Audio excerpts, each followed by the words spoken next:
and it spread quickly to the house next door, and then the house next to that one, and 4 houses. And Will said he was under the impression that it was at least 5 houses at this point, and that was probably a half an hour ago when we spoke to Will. We're going on, what, 4 hours now that this has been burning. 11, 12, 1. Or 3 hours. Just 3. Yeah, we're just coming up to 3 now. Yeah. So, yeah, this does not look good. I mean, just judging by our crew shot from this vantage point as we look into the heart of the conflagration tonight, it does not look good.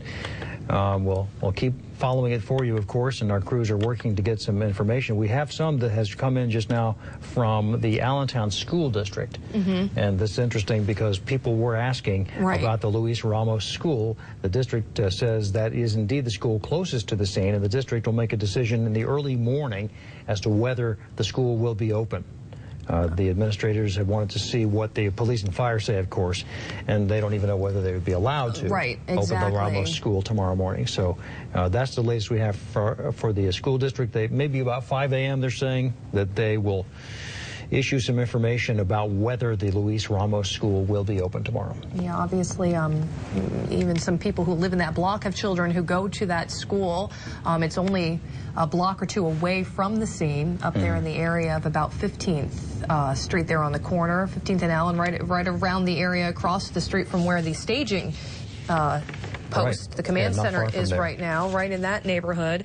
To give you some idea of the neighborhood we're talking about, this is near the senior center, the senior high-rise, Gross Towers. Residents there have been evacuated, although this is not affecting them directly to say that they are not on fire. There's been no explosion there, but in a way of being proactive, and also because the power, no doubt, and the gas to that is perhaps not on. So those people have been evacuated as a precaution to get them out. A lot of elderly people living there, and they've been taken by Lanta buses over to Ag Hall. Bo said that he's seen at least a half-dozen buses, if not more, come over full, emptied out into Ag Hall. They have beds there for the people. They have water. They have food. If you have a loved one or a friend who lives in Gross Towers, odds are that's where they are right now. They're getting everybody checked in, trying to get a list of people together to let folks know who is there.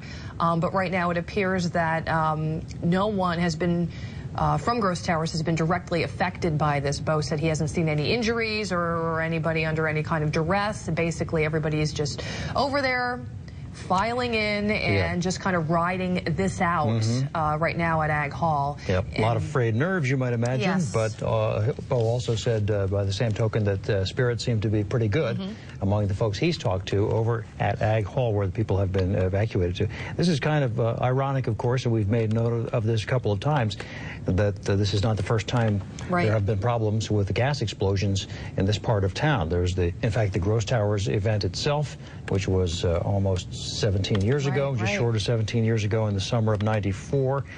And we have a Transportation Department report here that was referring to, and a couple of the Facebook commenters also referred to, a 1976 gas explosion not too far away. I'm not sure how far the 1100 block of Oak Street is from here, but August of 1976, there was quite a gas explosion there as well, from a broken main, and a sinkhole was involved in that. And it's an interesting little note here that says, from this 1976 federal report, it says the UGI Corporation is conscious of the sinkhole phenomenon, which is a problem in Allentown.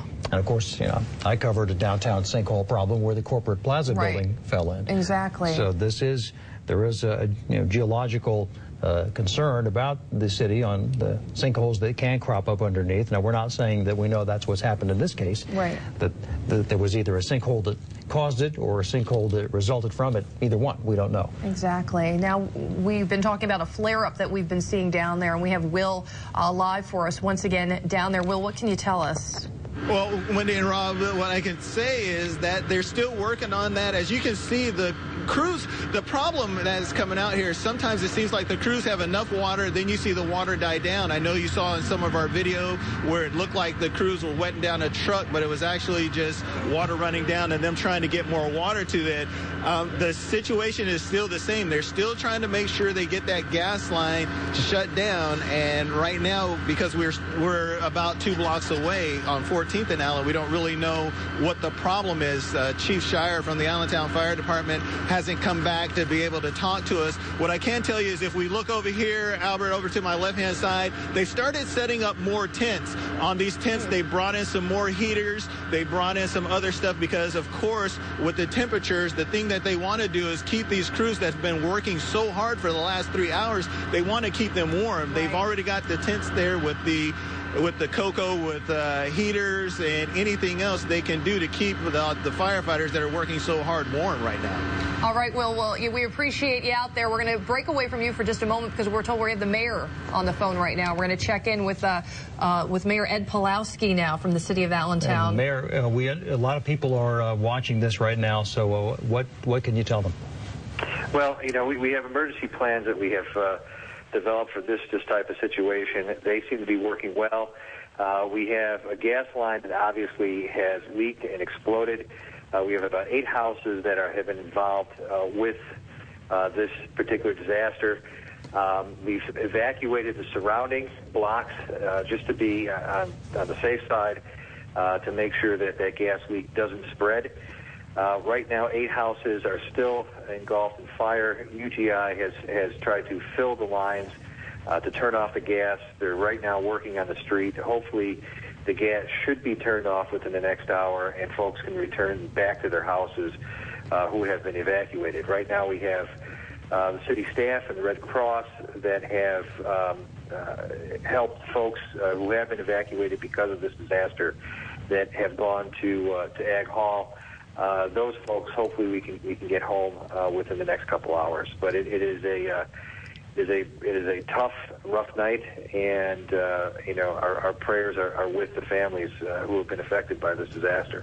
Now, Mayor, we've been getting a lot of questions, email questions from people all across the city who are a little concerned about the air quality at this point. They've been saying that their smoke is pouring into their homes blocks away, and that there's an acrid smell in the air. Is there any concern about what's burning at this point and what's in all that smoke?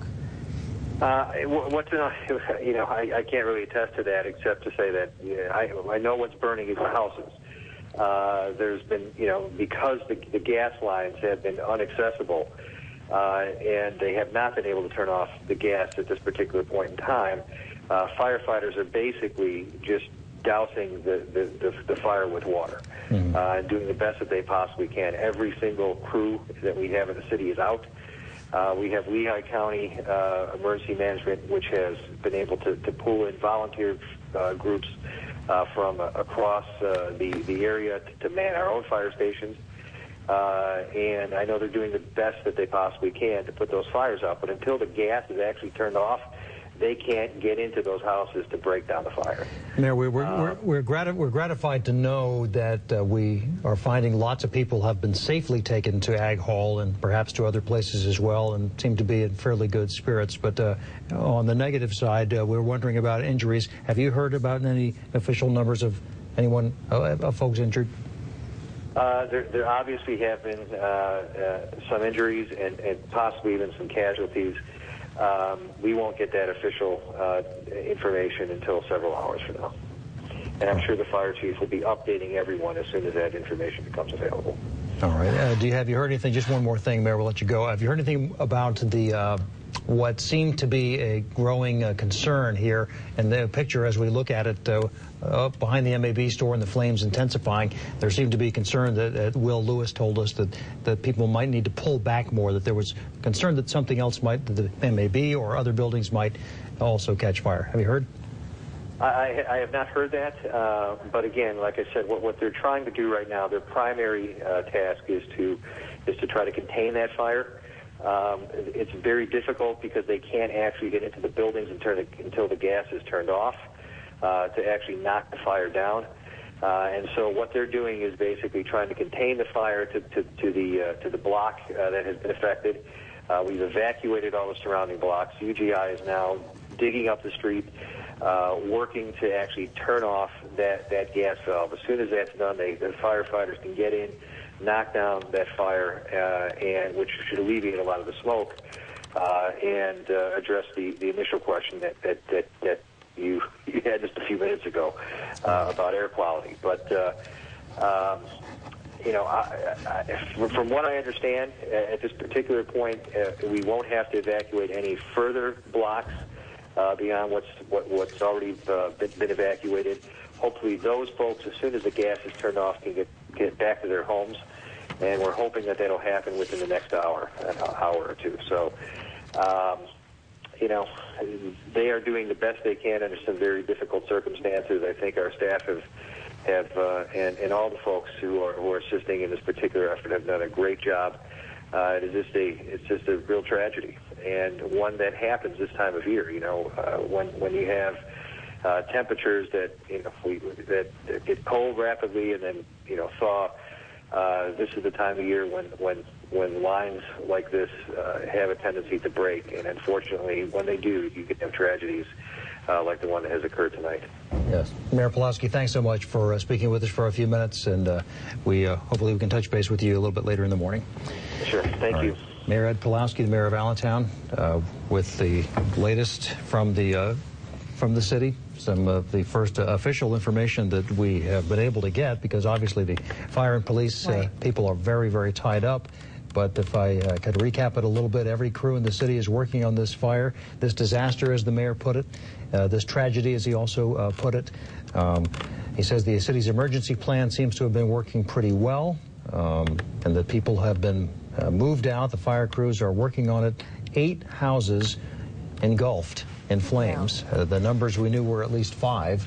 The mayor says 8 houses engulfed in flames, and they're working still to be able to cut off the gas. UGI is working, but they hope within the next hour or so, the mayor says, to get the gas off.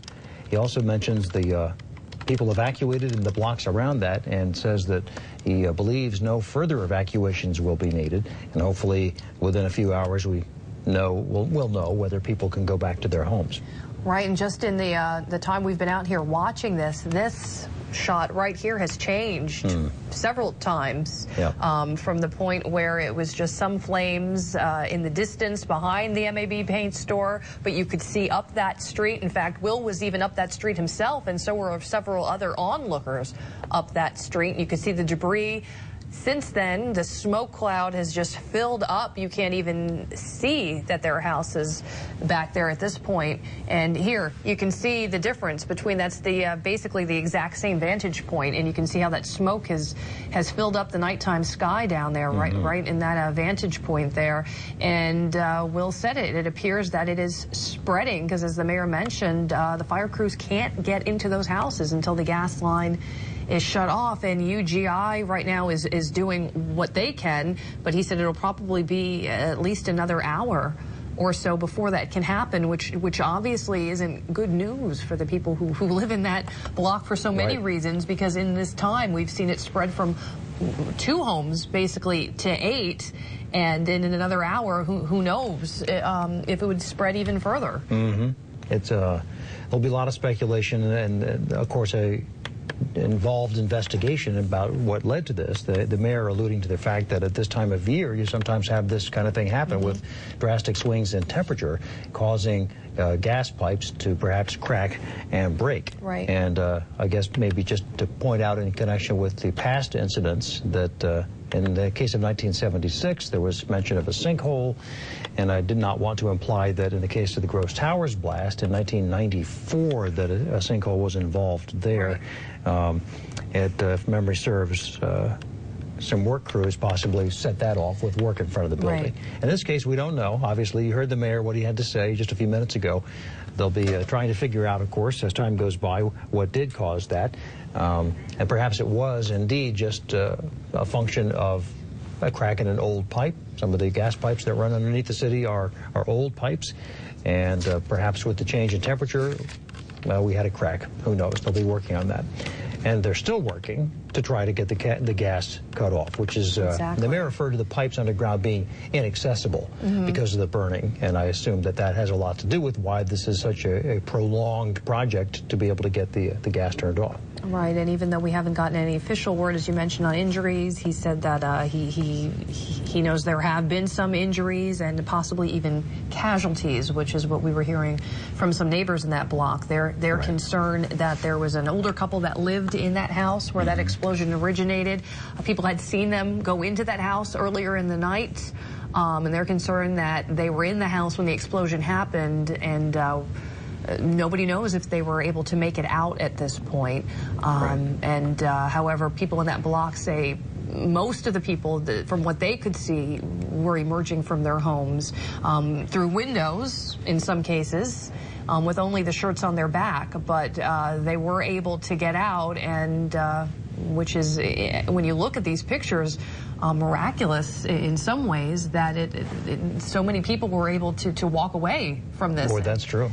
When we talked to Jose, who lived directly across the street, I asked him, do you mean it looks like everybody was able to get out and all the surrounding houses? Now, he obviously was, how should I say, not optimistic about what happened in that end unit, the house that was leveled.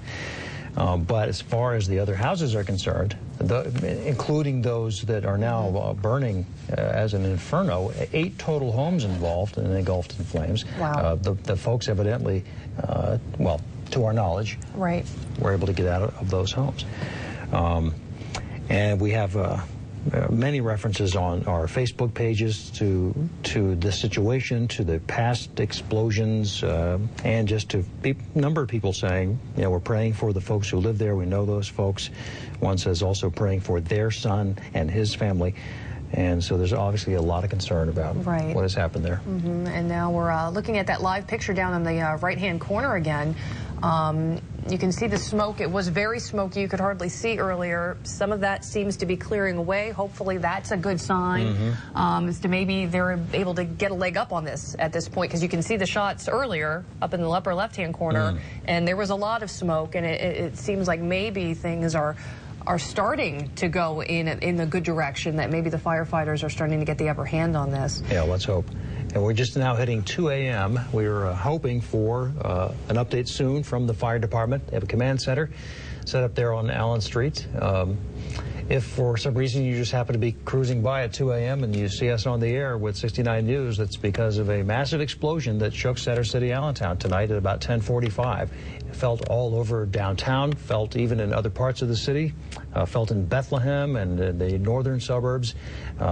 Many people have experienced what happened tonight. And the blast was in the area of West Allen near 13th Street. Actually, some homes that are North 13th Street addresses, 500 block, is where the blast actually took place. And Mayor Ed Pawloski told us just a few minutes ago that it looks like 8 houses there in that row are involved. He used the word engulfed, and he used the word disaster, and that indeed is what it seems to be that we have on our hands tonight in Center City, Allentown. Exactly, and if you're tuning in just now and you have a child who goes to the Luis Ramos Elementary School, you're familiar with this neighborhood. That elementary school is right up about a block away on the corner there at 15th and Allen, and Allentown School District at this point saying they have not made an official decision on whether there will be classes there tomorrow. There is a chance that there won't be classes there tomorrow. They said they don't even know if they're going to be allowed to open because of the situation in that area. And you're looking at the time now, it's 2, another hour or so perhaps until they're able to even shut off this gas line. They said they're going to make their decision around 5 a.m. officially, and that's when people from the Luis Ramos School will find out if there will indeed be class tomorrow, in case you're wondering about that. Right. A couple of other items of information that we now have that can be considered confirmed. The time of the blast is put at 10:35 now. Okay. A little earlier. Yeah, a little bit earlier. We had been saying 10:45. 500 block of North 13th Street, as I mentioned a moment ago, is the place where North 13th meets Allen. Lehigh Valley Hospital tells us that this is considered a multiple casualty incident, which means that they set up for multiple casualties to come in, but this is good news. No victims have been brought in as of our last check with Lehigh Valley Hospital. That's fabulous. Which is really good news. PPL says about 100 customers are without power in that area, and there's no word yet on when that power will be restored. No doubt that could be quite a while for those folks. And you mentioned the school district information. We'll find out in the early morning hours whether Ramos Elementary will open. And evacuees, and there have been quite a few from this neighborhood, perhaps in the hundreds, have been taken to Ag Hall at 17th and Chew Streets. And some evacuees also have been offered, or all have been offered, free rooms at the Comfort Suites in Dorneyville. So just so you know, that's another place people can go. The gas, not yet off in the area, and they're working on that, and hopefully we'll be able to tell you sometime soon that they've succeeded in getting the gas off. And that's it in a nutshell. 8 homes engulfed in flames. Oh, yeah, it's definitely been growing throughout the evening, unfortunately. Also, just a little information for you as far as where you can watch this as well. It's streaming live on WFMZ.com right now. If you don't have access to a television set, or if somebody doesn't have access to a TV and they want an update of what's going on, we have constant updates over there, as well as live streaming video of the scene. And you're looking at a live picture right now of the scene. You can see the smoke filling up the sky in the background behind MEB Paints, and once again a flare-up down in that lower left-hand corner behind the van. We've been seeing a flare-up there for some time now. That we're guessing perhaps is debris that is on fire, because the debris field spread across the street. This would be the back of the home, is the vantage point. You'd be looking onto the back of the block if you could see it. And that's where those flames are. And I know you can see the reflection probably in the windows of that MAB paint store right there. And there was some concern perhaps that could be in danger of going up in flames, and concerns because of the chemicals. So fire crews appear to be wetting down that area, or at least the backs of the homes, to try to stop it from spreading outside that block. We heard the mayor tell us that right now all fire crews can do is contain it to that block. It's spreading up that block, and that's going to happen because they cannot get in there to turn the gas off. Spreading up the gas line. Right now, they're just trying to keep it in that block and stop it from skipping to other blocks, which can happen when there's wind and just smoldering ashes alone. So a lot of times fire crews will wet down just the neighboring businesses just to stop smoldering debris and ashes from igniting other homes and businesses. Yeah. I mean, also regarding our Facebook pages, thank you for all these comments, but I actually would... You might want to go there if you're up and watching this and using your computer to follow it at WFMZ.com, because there are a few people, I'm not going to right now get into reading those things, but a few people who have been gracious enough to post comments offering their services. They specialize in different things, construction contractor, nurse, and giving their phone numbers and everything. So if you want to look at my Facebook page, you see some of that. And also people pointing out that we don't know what caused the explosion yet. That'll be determined at a later time. And just because we've referred to the irony of there having been past gas explosions in this neighborhood, it's not to imply that any of these explosions have come about in the same way. For example, some people pointing out that the Gross Towers blast from 1994 was not caused by a UGI problem, not caused by a sinkhole, but actually turned out to have been caused by a construction crew hitting a line. So sometimes that sort of thing unfortunately happens. And in this case, we don't know, and the mayor said sometimes you find that this time of year that sort of thing can happen with the change of temperatures. So we'll be finding out in the days to come. Our Bo Koltnow has been talking to folks over at Ag Hall at 17th and Chew, where people have been evacuated, and Bo is joining us again on the phone. Bo?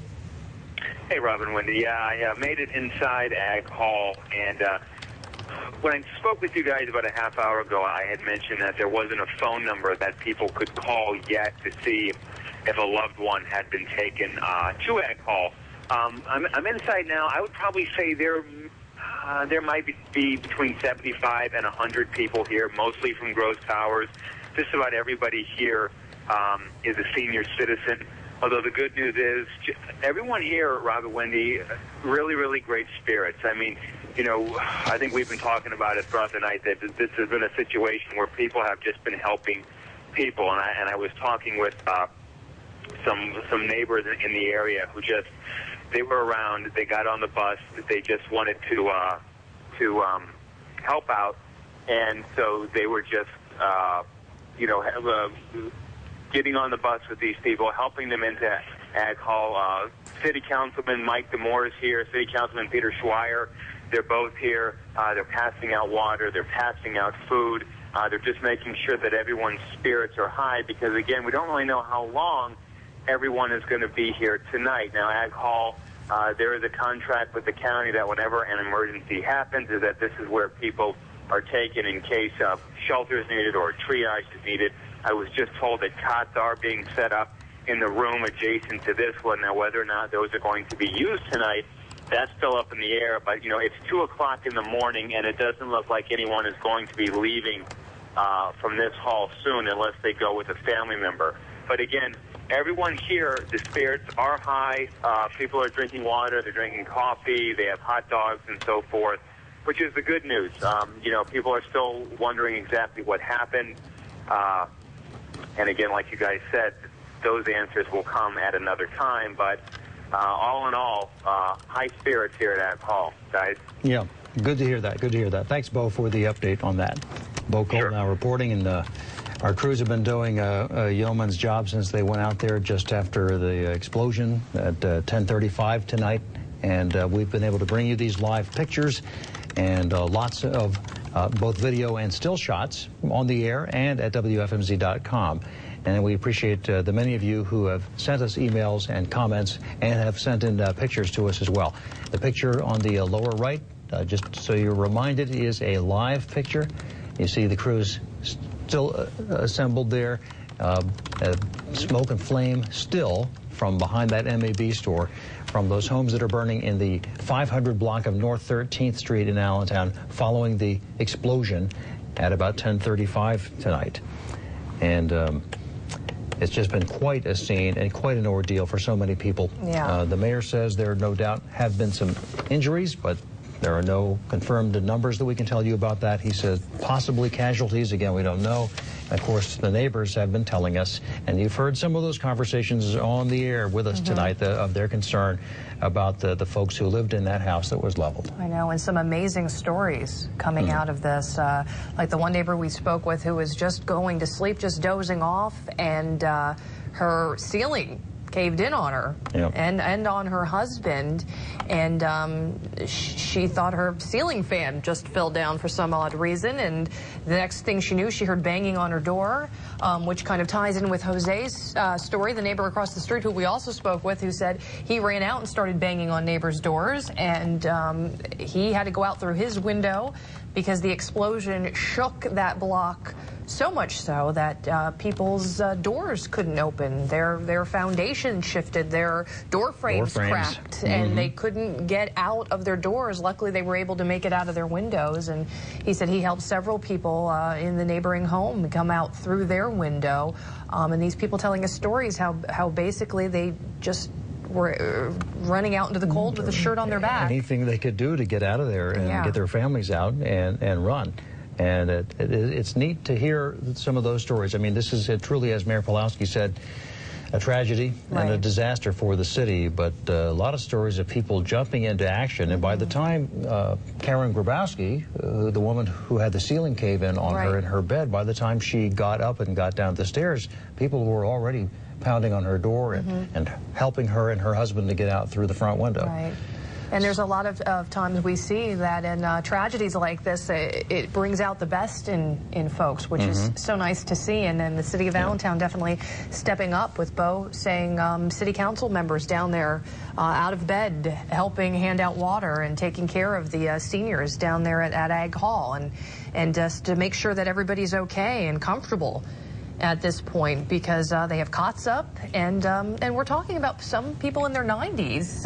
You know, just that trip alone in this temperature is hard for people that age. So a lot of folks affected by this, and this temperature alone we've been talking about. I mean, just seeing, you know, Will's been out there for the hours that he's been out there, and you can see it affecting him. It's just hard to function in this, and we can see the firefighters right there in the foreground taking a breather. And he said over there at the command center to the right, they have a bunch of tents that they erected with some heaters in there to try to keep these firefighters warm, because that's a concern. They're in that gear, obviously, and when they're in there working and in those flames, they're hot, but at the same time, they take a step back and they're exposed to this temperature change, and that can be a concern as well. So there's a lot of issues that they're facing out there right now. I mean, this is not much consolation, but it's just sort of ironic, I guess.